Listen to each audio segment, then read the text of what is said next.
नमस्कार, मैं हूं पंकज। पेन पॉइंट के लिए कल यानी रविवार 24 दिसंबर 2023 को देहरादून के परेड ग्राउंड में बड़ी संख्या में राज्य भर के लोगों के जुटने की उम्मीद है। मांग है कि राज्य में स्थायी निवास प्रमाण पत्र की व्यवस्था के बदले मूल निवास प्रमाण पत्र की व्यवस्था को वापस शुरू किया जाए, साथ ही साथ एक सशक्त भू कानून भी बनाया जाए। लेकिन ये पूरी महारैली जो आयोजित की जा रही है, ये मूल निवास कानून को लागू करने की है। फिलहाल राज्य में व्यवस्था यह है कि सरकारी नौकरियों से लेकर शिक्षण संस्थानों में प्रवेश के लिए स्थायी निवास प्रमाण पत्र होना चाहिए। जो यहाँ पर निवास करने वाले 15 साल से जो निवास कर रहे हैं, उनको आसानी से उपलब्ध हो जाता है। लेकिन आरोप लगाया जा रहा है कि स्थायी निवास प्रमाण पत्र बनाने में तमाम तरह के फर्जीवाड़े सामने आ रहे हैं, जिसके चलते आरोप लग रहे हैं कि बाहरी मूल के जो लोग, बाहरी राज्यों के जो लोग हैं, वो यहाँ पर आसानी से स्थायी प्रमाण पत्र बनाकर स्थानीय लोगों के हक हकूकों पर डाका डाल रहे हैं। राज्य में मूल निवास को फिर से लागू करने के लिए सोशल मीडिया के जरिए लगातार अपील की जा रही है। इस अपील में प्रसिद्ध लोक गायक नरेंद्र सिंह नेगी के अलावा अलग अलग क्षेत्रों की विशेष शख्सियतों ने भी अपील की है लोगों से कि वो 24 तारीख को होने वाली इस महारैली में हिस्सा ले। आखिर किस तरह से ये राज्य हित में है और आखिर क्यों इसे माना जा रहा है राज्य की तमाम समस्याओं का रामबाण इलाज, जानते हैं।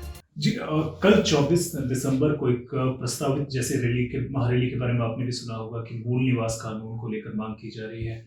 पिछले साल तक ये भू कानून को लागू करने की मांग की जा रही थी। अचानक से इसमें मूल निवास का भी एक बड़ा मसला आ गया है और जैसा राज्य भर में देखा जा रहा है कि बड़ा समर्थन भी मिल रहा है कि मूल निवास यहाँ पर लागू होना चाहिए, स्थायी निवास की व्यवस्था को खत्म कर देना चाहिए। एक तो आप इस पूरे आंदोलन को किस तरह से देखते हैं कि ये राज्य हित में कितना है और राज्यवासियों के हित में कितना है? मैं ये समझता हूँ कि ये जटिल सवालों का कुछ सरल समाधान तलाशने की कोशिश है। मूल निवास होना चाहिए, मूल निवास 1950 भी हो तो उसमें कोई समस्या नहीं, वो हो। और बल्कि ये कहना कि भाई मूल निवास और अस्थायी निवास दोनों को मिला दिया गया तो वो थोड़ा सा विचित्र भी है। ये भी हम समझते हैं कि किसी भी राज्य में जो संसाधनों पर पहला अधिकार है वो वहाँ के मूल निवासियों को होना चाहिए। नियुक्तियों में भी पहला अधिकार, पहली प्राथमिकता वहाँ के मूल निवासियों की होनी चाहिए। बहुत सरल बात है, सीधी बात है, क्योंकि ये हम समझते हैं कि हमारे राज्य में अगर हमको प्राथमिकता नहीं मिलेगी तो देश का दूसरा कौन सा राज्य होगा जो हमको प्राथमिकता देगा। तो ये यहाँ तक ये ठीक है। लेकिन इसके भीतर जो जटिलता है वो ये कि जैसे ही हम ये बनाते हैं कि इसको बाहर और भीतर, पहाड़ और मैदान का सवाल बनाने की कोशिश करते हैं, तो क्षेत्रीय हितों की सुरक्षा, क्षेत्रीय हितों को अपहोल्ड करना और अंध क्षेत्रीयतावाद यानी रीजनल शॉविनिज्म, इसमें बहुत बारीक रेखा है और बहुत बार ये खतरा होता है कि ये उस अंध क्षेत्रीयतावाद के भंवर में फंस जाए। तो आज के दिन पर हमारे यहाँ जो नौकरियों की लूट है, हमारे यहाँ जो संसाधनों की लूट है, वो उस अर्थ में कहें तो बाहरी लोग नहीं कर रहे। पिछले साल हमने यूके SSSC से लेकर के विधानसभा में भर्ती घोटाला देखा, तो यूके SSSC के हाकम सिंह रावत से, चंदन मनराल से लेकर के और संजय धारीवाल तक, ये कौन है? ये तो कहीं बाहर से आए हुए लोग नहीं है। विधानसभा में जिन पूर्व अध्यक्षों ने बैकडोर तरीके से अपने रिश्तेदारों की नियुक्तियां की, अपने निकटवर्ती लोगों की नियुक्तियां की, वो भी कोई बाहर से आए हुए लोग नहीं है। बल्कि मैं ये देख रहा था कि जो जिनके परिजन विधानसभा में बैकडोर से नौकरी पाए, वो भी कह रहे हैं साहब हमको मूल निवास चाहिए, जिन्होंने इस राज्य के बेरोजगारों का हक अधिकार छीना। तो असल में असल सवाल क्या है? असल सवाल है रोजगार का सवाल। 58,000 से ज्यादा पद रिक्त हैं सरकारी, उन पर नियुक्तियों का सवाल तो वो नहीं हो रहा है। और उसमें जब नियुक्ति कोई हो रही है तो उसमें घपला घोटाला है। असल सवाल है कि जल जंगल जमीन पर किसका अधिकार हो? तो जल जंगल जमीन पर अधिकार छोटा छोटा बाहर से आने वाला नहीं छीन रहा है, बल्कि जल जंगल जमीन पर अधिकार बड़ी पूंजी छीन रही है, बड़े पूंजीपति, बड़े कॉर्पोरेट्स छीन रहे हैं। और पूरे अभियान की नजर उस जगह तक नहीं जाती है, वहां तक नहीं पहुंचती है कि ये बड़ी पूंजी के लुटेरे किस तरह से हमारे संसाधनों पर काबिज हो रहे हैं। तो असल तो मसला यही है। जमीन के कानून का भी जो सवाल है, 2018 में त्रिवेंद्र रावत जी की सरकार थी और उन्होंने उत्तर प्रदेश जमींदारी विनाश और भूमि सुधार अधिनियम 1950 में संशोधन किया। और संशोधन के बाद जो जमीन की सीलिंग का सवाल, लैंड सीलिंग है, उसको खत्म कर दिया। हदबंदी कोई नहीं रही और उसको ये कर दिया कि औद्योगिक प्रयोजन के लिए कोई चाहे तो पूरे राज्य में जितना मर्जी चाहे उतना जमीन खरीदे, उसको लैंड कन्वर्जन भी नहीं कराना पड़ेगा। तो असल में तो सवाल ये है कि ज़मीनों की ये जो बेरोक-टोक लूट है, जो कि बड़े पैमाने पर बड़ी पूँजी ने की, छोटे-छोटे लोगों ने नहीं, बड़ी पूँजी ने की। तो उसके सवाल पर हम लड़ेंगे कि नहीं लड़ेंगे? उसके सवाल पर हम बोलेंगे कि नहीं बोलेंगे? ये इसमें बात है।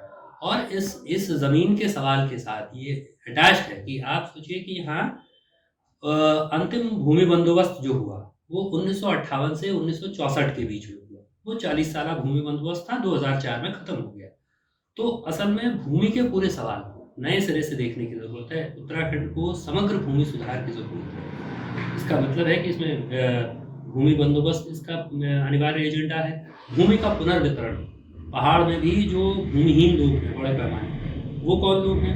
वो दलित लोग। उनके लिए जो भूमि निवास का सवाल है वो दूसरी तरह से हो जाएगा। तो भूमि का पुनर्वितरण और उसके बाद फिर चकबंदी, तब उसके बाद अभी बहुत देरी बार क्या होता है कि लोग चकबंदी को ही पहला एजेंडा बनाते हैं, तो चकबंदी तीसरे चौथे नंबर का भूमि सुधार के पैकेज का एक पार्ट है। तो इन सारे सवालों को यहाँ से देखने की जरूरत है। और अगर हम उस अंध क्षेत्रीयतावादी उन्माद में फंसेंगे, पहाड़ मैदान बाहरी भीतरी के उन्माद में फंसेंगे, तो ये हमारे लिए, इस राज्य के लिए और इस राज्य से बाहर जो हमारे लोग रहते हैं उनके लिए भी संकट पैदा करेगा। क्योंकि यहाँ पर बात हो रही थी भू कानून को लेकर, और भू कानून के दौरान भी जब भू कानून की मांग उठ रही थी तो एक नैरेटिव बना दिया गया था कि सरकार ने उसे हिंदू मुसलमान वाला नैरेटिव बना दिया था। फिर सरकार ने मजारों को तोड़ने का काम शुरू किया, जिसे इस तरह से प्रचारित किया गया कि ये जो अवैध कब्जे हैं उनके खिलाफ, और भू कानून से इसे जोड़ा गया।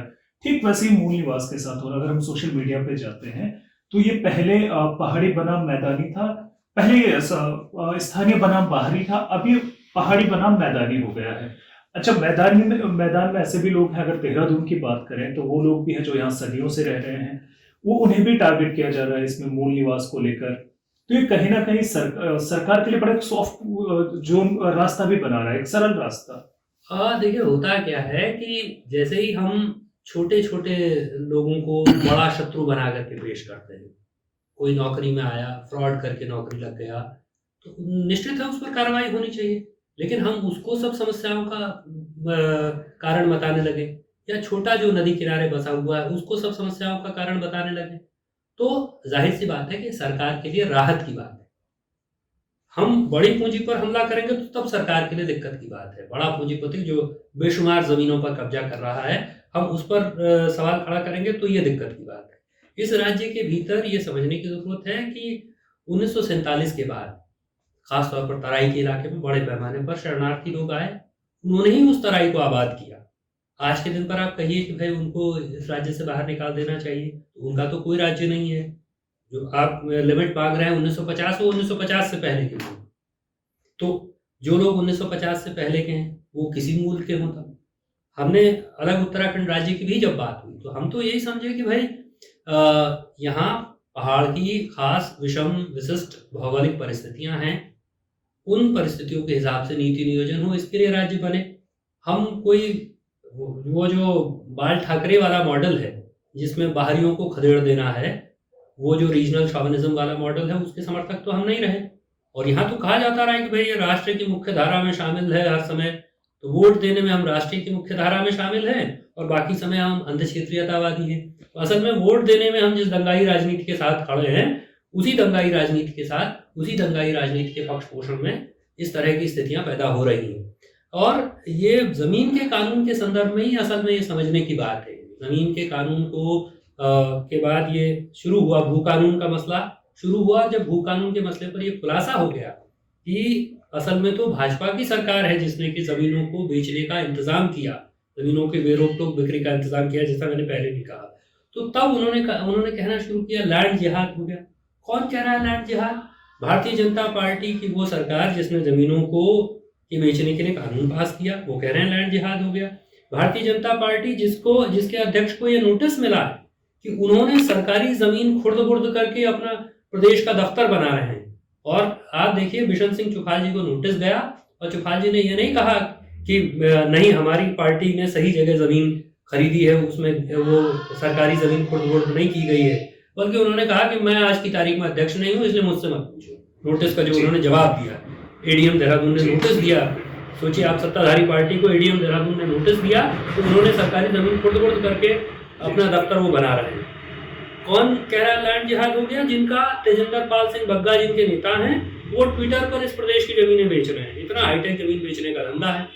तो ये पूरा अभियान, और ये शुरू हुआ, इसको धार्मिक के आधार पर खड़ा किया गया कि अतिक्रमण हटाना है और लोगों की जो भावनाएं हैं, अल्पसंख्यक विरोधी भावनाएं, उनका तुष्टिकरण हुआ। और उसके बाद पता चला कि पहाड़ में तमाम छोटे छोटे बसा सकते हैं, छोटी छोटी दुकानें सब उजाड़ी गई इस नाम पर। लोगों के सामने आजीविका का संकट खड़ा हो गया। ऐसी जगहों पर भी लोग उजाड़े गए जो कि सड़क आने से पहले से बसे हुए लोग थे। तो ये पूरा अभियान एक तरह से, जिस तरह से गरीबों के खिलाफ, दलितों के खिलाफ, भूमिहीनों के खिलाफ सरकार चलाती है और चलाती रही है, सरकार का एजेंडा है। तो एक तरह से ऐसा क्या प्रकारांतर से ये देखा जाए कि उसी की मदद हो जा रही है, सरकार की मदद हो जा रही है, बड़ी पूंजी को लूट की छूट देने की मदद हो जा रही है। तो ये तो विचारणीय सवाल है ही। अच्छा, दूसरा सोशल मीडिया से लेकर या फिर आप मुख्य धारा के मीडिया पर देखेंगे तो पिछले एक हफ्ते के दौरान ये माहौल बनाया गया है कि मूल निवास कानून जो है इस राज्य के लिए सबसे बड़ी संजीवनी बनकर उभरेगा। तमाम लोग इसके समर्थन में आ रहे हैं। खैर, इसका विरोध भी किसी ने नहीं किया है और ना मुझे लगता है कि करना संभव भी नहीं होगा। पर क्या आपको लगता है कि क्या सचमुच में अगर मूल निवास कानून को सरकार लागू कर देती है तो वो सारी समस्याओं का एक रामबाण इलाज साबित होगा? जैसा मैंने शुरू में कहा कि मूल निवास हो, मूल निवासी लोगों को होना चाहिए, उनको प्राथमिकता मिलनी चाहिए, इसमें कोई संदेह नहीं, इसमें कोई दिक्कत की बात नहीं। लेकिन ये कहना कि आज की तारीख में, राज्य बनने के 23 सालों के बाद ये कहना कि आज के दिन पर ये सब समस्याओं का हल कर देगा, तो ये थोड़ा सा अतिशयोक्ति है और ये वास्तविक जटिल सवालों का सामना करने से बचने की कोशिश भी है। ये कुछ लोगों को सस्ती लोकप्रियता दिला सकता है, ये सही बात है। लेकिन राज्य के आंदोलन में भी हमने देखा कि भाई हमसे कहा गया कि ये राज्य बनेगा तो ये सारे सवाल हल हो जाएंगे, लेकिन ये सारे सवाल हल नहीं हुए। तो इन सारे सवालों का, ये जो हमारी समस्याएं हैं, इनका एक राष्ट्रीय परिप्रेक्ष्य भी है। हमारी समस्याओं का भी राष्ट्रीय परिप्रेक्ष्य है, हमारी समस्याओं के पैदा होने का भी नीतिगत राष्ट्रीय परिप्रेक्ष्य है। और जब तक नीतिगत रूप में यहाँ भी और राष्ट्रीय स्तर पर भी हम उससे नहीं लड़ेंगे, उस नीतियों के फ्रेमवर्क को नहीं उल्टेंगे, तो तब तक तो ये लूट बंद नहीं होगी इतनी आसानी से। तो लेकिन ये लगता है कि सस्ते सोल्यूशन सुझा करके तात्कालिक रूप से ठीक है, कुछ लोगों को सस्ती लोकप्रियता हासिल हो जाएगी, कुछ लोगों के चेहरे भी चमकेंगे, लेकिन जिन लोगों की रहनुमाई करने की बात हो रही है वो लोग ठगे जाएंगे, ये तय है। धन्यवाद आपका अपना कीमती समय देने के लिए।